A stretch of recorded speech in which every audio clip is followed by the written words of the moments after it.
ఒకటి రెండు మూడు నాలుగుకు అర్థమేమిటో చెప్పనా? చెప్పుకో, త్వరగా చెప్పుకో. ఒకటంటే ఒకటిగా అడుగేద్దాం,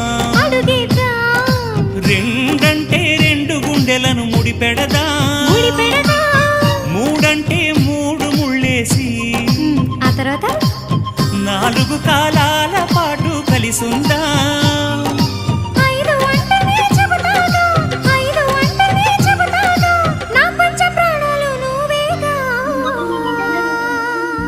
అమ్మావు ఇల్లు ఈగ చదివానాడు,